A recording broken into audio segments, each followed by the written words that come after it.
எனது தந்தையாரை வணங்கி வணங்கி மருத்துவம் சொல்லி தந்த ஆசான்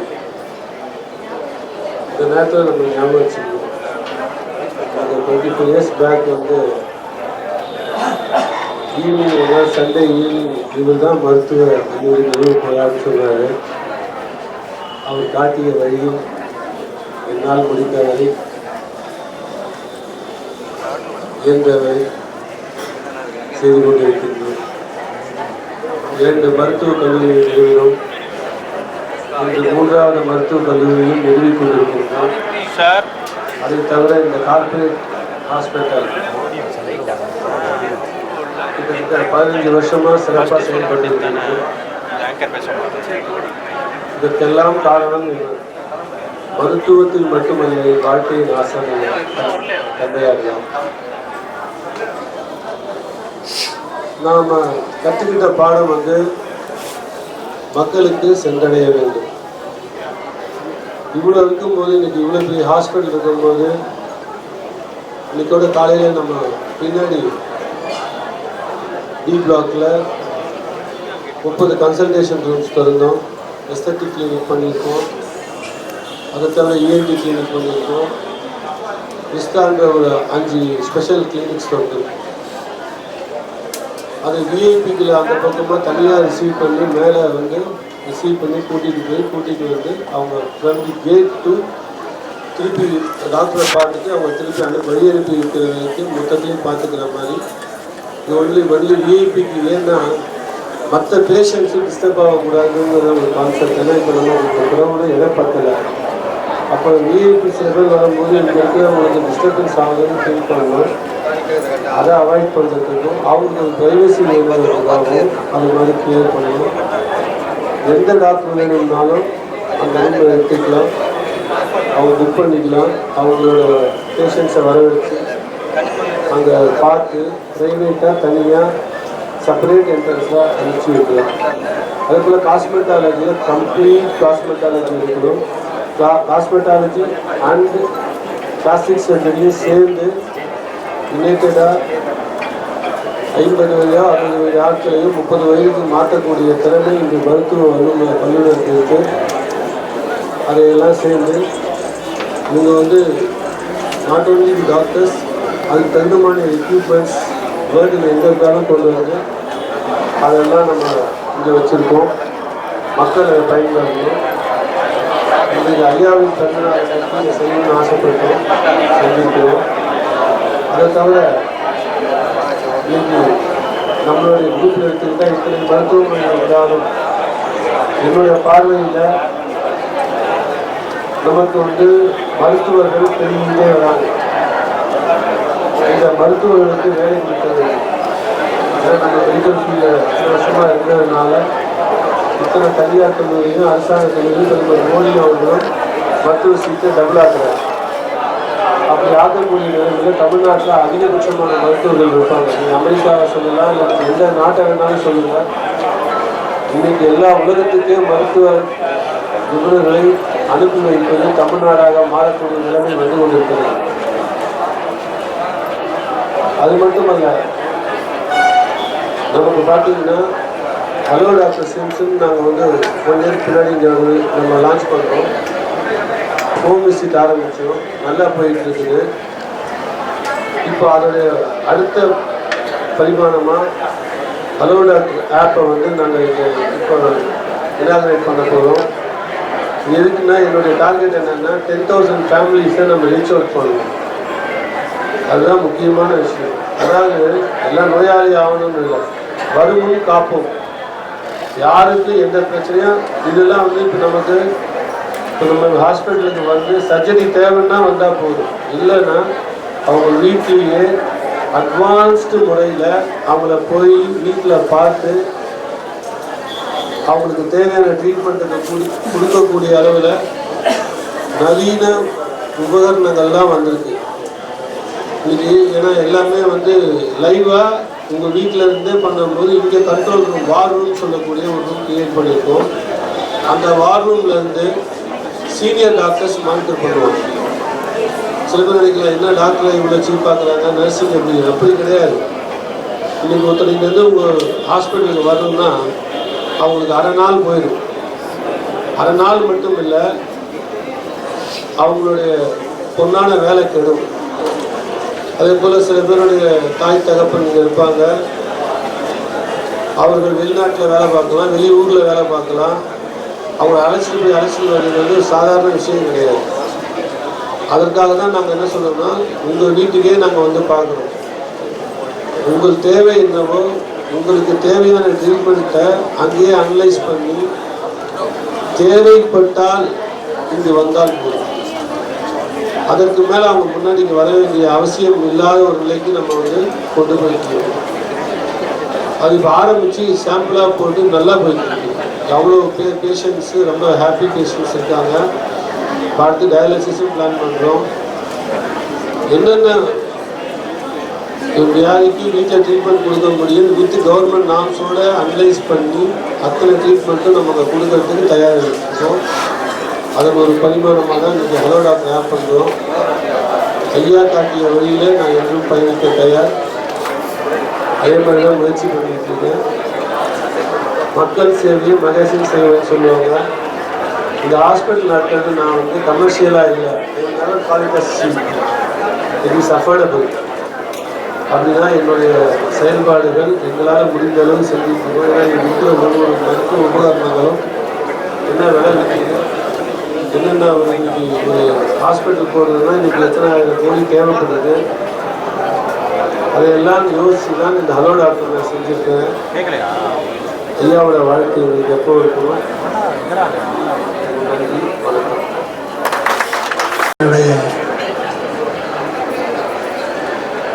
டாக்டர்ஸ் அவர்களே, இந்த தகவலை மக்களுக்கு எடுத்துச் செல்ல வேண்டும் என்ற எண்ணத்தோடு பெரிய மனதுரை கூடியிருக்கிற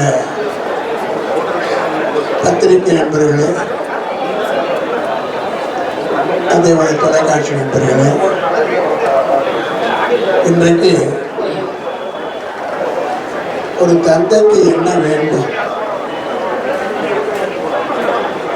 தந்தை தான் பெற்ற குழந்தைகள் எப்படி இருக்கிறார்கள், அதுவும் அவர்கள் வாழ்கிற அந்த காலத்தில் எப்படி இருக்கிறார்கள், சுயநலக்காரர்களா அல்லது பொது வாழ்வை தன் வாழ்வாக நினைத்துக் கொண்டிருக்கிற அந்த இனத்தைச் சேர்ந்தவர்களா என்று பார்த்தால் உங்களுக்கு எல்லாம் தெரியும். திருக்குறள்ல மகன் தந்தை காற்றும் உதவி, அவன் தந்தை என்னவற்றான் சொல் என்று கொண்டார். மகன் தந்தை காற்று உதவி, அவன் தந்தை என்னவற்றான் சொல் என்பாங்க. அப்படின்னா ஒரு மகன் வந்து அவங்களுடைய தந்தைக்கு பெரிதாக அவன் செஞ்சிட முடியாது, அவளை பாதுகாப்பதை தவிர. ஆனால் மக்கள் பேச கேட்க வேண்டும். தந்தை எப்போ இந்த மகனை பெறுவதற்கு அவன் தந்தை என்னவற்றான் என்ன தவம் செய்தவனோ என்று மக்கள் பேச வேண்டும். அந்த வகையில் நான் எல்லா வகையிலும் கொடுத்து வைத்தவன், ஆணுக்கு ஆண் பெண்ணுக்கு பெண். அந்த அளவில் என்னுடைய பிள்ளைகள் எல்லோருமே நன்றாக வாழ்கிறார்கள். அது என்னால் மட்டும் என்று நான் சொல்ல மாட்டேன். குறிப்பாக ரவி அவர்கள் இந்த குடும்பத்தில் பிறந்த பிறகுதான் எங்களுக்கான ஒரு எதிர்காலமே உண்டானது. நீங்க அது வந்து வாழ்க்கை வசதிகளாக இருக்கலாம், புதிய தொழில்களாக இருக்கலாம், அல்லது புதிய புதிய தொழிற்சாலைகள், பள்ளிக்கூடங்கள், கல்லூரிகள், பல்கலைக்கழகங்கள் தமிழ்நாட்டில் மட்டுமல்ல இந்திய அளவில் நிறுவுகிற அளவுக்கு இந்த குடும்பத்திற்கு சக்தியும் எண்ணமும் ஒரு உறுதியும் இருந்திருக்கு. அந்த வகையில் இன்னைக்கு இந்த குடும்பத்தின் மூலமாக 1,20,000 மாணவர்கள் படிக்கிறார்கள். மருத்துவம், பல் மருத்துவம், அதே போல் பொறியியல் பல இருக்காங்க. குறிப்பாக ரவி பேச்சுமுத்து அவர்கள் ஒரு மாற்று சிந்தனை கொண்டவர். அவருக்கு எந்த ஒரு வழிகாட்டுதலும் தேவையில்லை. நாங்களே எங்கள் பிள்ளைகள் செய்கிற தொழிலை மூக்கை நுழைப்பதில்லை. அவர்களாக சிந்தித்து புதிய புதிய சிந்தனைகளுக்கு ஆட்பட்டு அவரெல்லாம் இன்றைக்கு என்னவாக இருக்கிறார்களோ அது அவருடைய முழு முயற்சியால் ஏற்பட்டது என்று சொல்லுவேன். ஒருவேளை ஜீனாக இருக்கலாம். எங்களுக்கு பொழுதுபோக்கு தெரியாது. சாப்பிடுவோம், தூங்குவோம், ஏதாவது வேலை தான் எங்களுக்கு முக்கியம். அடுத்த நாள் பொழுது விழியும் பொழுது பணத்தை நாங்கள் பார்ப்பதில்லை, எதிர்பார்ப்பதும் இல்லை, அவங்களுக்கு பெரிய மரியாதையும் கொடுப்பதில்லை. இந்த குடும்பத்தில் பிறந்த அத்தனை பேருக்கும் தனக்கு வாழ்நாளில் இதுவரை நல்ல வேலை செய்யணும், அது பயனுள்ளதாக இருக்கணும், 4 பேர் குடும்பங்களை வீட்டுகளில் விளக்கேற்ற மாதிரி இருக்கணும். அந்த வகையில் தான் நாங்கள் சிந்திக்கிறோம். அதனால தான் ரவி அவர்கள் சொல்லும் பொழுது ஒரு மாற்று சிந்தனை மருத்துவம் காலாத காலத்துக்கு இருந்து கொண்டிருக்கிறது. ஆனால் அதே நேரத்தில் இன்றைக்கு ஹலோ டாக்டர், இன்னைக்கு நிறுவியுள்ள சில சிறப்பு மருத்துவங்கள் நார்மலாக அதை ஒரு சாதாரணமாக சிந்தனை வராது. ஒரு நல்ல மருத்துவமனை ஆரம்பிச்சோமா, நல்ல டாக்டரை பார்த்தோமா, அவன் வேலை கொடுத்தோமா, வருமானம் வருதா, நமக்கு எத்தனை கோடி லாபம் வருது. அந்த சிந்தனை என்னை முதற்கொண்டு எங்கள் குடும்பத்தில் யாருக்கும் அப்படி இல்லை. அவங்களுடைய நோக்கம் எல்லாம் நாம் மக்களுக்கு ஏதாவது செய்ய வேண்டும். இறைவன் நமக்கு எல்லாமே கொடுத்திருக்கிறான், எதிர்பார்த்தை விட அதிகமாக கொடுத்திருக்கிறான். அந்த வகையில் நாம் மக்களுக்கு அதை திரும்பி கொடுக்க வேண்டும் என்ற ஒரே நோக்கத்தில் தான் இந்த மாதிரி மாற்று சிந்தனைகளும் புதுசாக மக்களுக்கு சேவையை எளிதாக்க வேண்டும், குறைந்த செலவில் செய்து கொடுக்க வேண்டும் என்று நினைக்கிறேன். அதனால் ஐடியாஸ் தான் வேணும். முதல்ல பணமெல்லாம் ரெண்டாவது. இந்த ஐடியா நான் அடிக்கடி சொல்லுவேன், என் கல்லூரி விழாக்களில் சொல்லுவேன். என்னுடைய மூத்த மகன் ரவி பேச்சுமுத்து அவர்கள் இன்ஜினியர் இல்லை, ஆனால் அதே நேரத்தில் சிறந்த சிந்தனையாளர், புதிய காரியங்கள் செய்வதில் இயற்கையாகவே அதை குணம் கொண்டவர். அதனால் இவர் ஜிடி நாயுடு, இந்த காலத்து ஜிடி நாயுடுன்னு சொல்லுவேன். பல மேடையில் சொல்லியிருக்கேன்.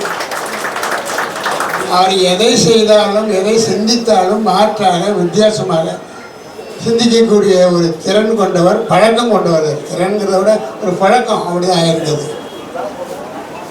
அந்த வகையில் நான் நல்ல பிள்ளைகளை பெற்றிருக்கிறேன்.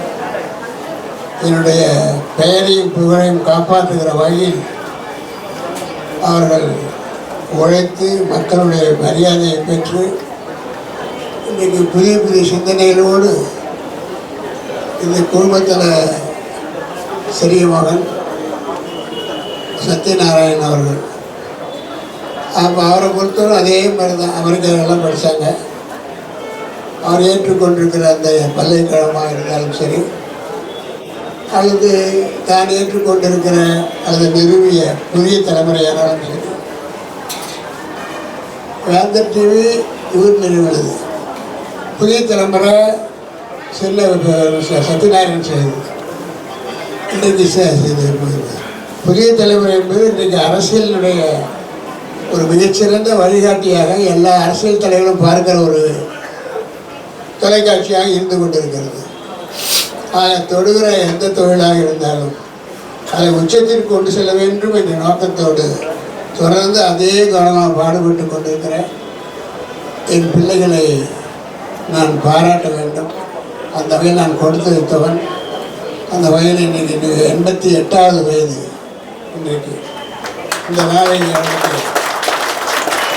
அதே மாதிரி இவங்க எதை செய்தாலும் இந்த பிள்ளைகள் அத்தனை பேரும் ஏதாவது புதிதாக தான் செய்கிற தொழில் ஒரு உருவாக்கம் கொண்டு வர வேண்டுமானால் அதற்கு என் தந்தை பிறந்த நாள் என்று ஒரு என்று காத்திருக்கக்கூடிய குணம் கொண்டவர்கள். அத்தகைய பிள்ளைகளை பற்றி நான் உள்ளபடியே பெருமைப்படுகிறேன்.